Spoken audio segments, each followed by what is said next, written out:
இங்கிலீஷில் பேசினா இங்கிலீஷில் பேசு, தமிழில் பேசினா தமிழில் பேசு. இது பண்ணால் போதும். தமிழையும் ஆங்கிலத்தையும் கலக்காதீங்க. இந்த கலப்படத்துக்கு பேரே ஆங்கிலத்தில் தான். அந்த கலப்படத்துக்கு என்னன்னு பேர் சொல்கிறான் சொல்லுக்க பார்ப்போம். கெட்ட வார்த்தை, சொல்லவே கூடாது. ஒரு மொழியை இன்னொரு மொழியுடன் கலத்தல்.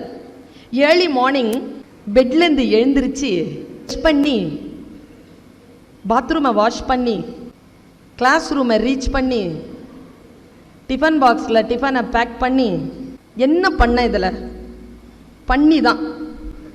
வேற நீ எடுத்து பிரித்து பாரு. எழுந்து பண்ணி முழுமையாக சொல்கிறதே இல்லைங்க. ஈவினிங் 5 o'clock பஸ் ஸ்டாண்டில் மீட் பண்ணுவோமா? ஈவினிங் 5 o'clock பஸ் ஸ்டாண்ட் லே மீட் பண்ணுவோம் வா, பண்ணுவோம். இவ்வளவுதான் தமிழ். தமிழை முழுமையாக பேசுங்கள். நீங்க ஆங்கிலத்தையும் சுருக்கி கொண்டீர்கள் குழந்தைகளே.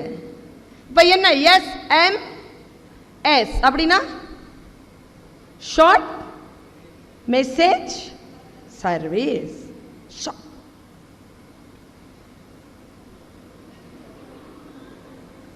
வேர் ஆர் யூ?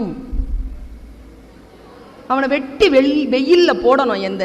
என்ன எனக்கு இந்த மொழியை கொலை செய்யறவனை மட்டும் தாங்காதுங்க எனக்கு. நான் ஒன்று கேட்குறேன், நீ பந்தியில் உட்கார்ந்துருக்கிற, உனக்கு பாயாசமோ ஏதோ ஒரு பொரியலோ வைக்கிறாங்க, உன்னை விட்டுட்டு இன்னொருத்தனுக்கு வச்சா எப்படி வயிறு எரியும்? அதே மாதிரி தான் நான் மொழிக்கும். அந்த வார்த்தையை விட்டுட்டு இன்னொரு வார்த்தைக்கு போற, அந்த எழுத்தை விட்டுட்டு இன்னொரு எழுத்துக்கு போற. ஒருத்தர் இறந்து போயிட்டாருங்க, ஒருத்தர் மெசேஜ் போடுறான் RIP. என்னங்க RIPனா?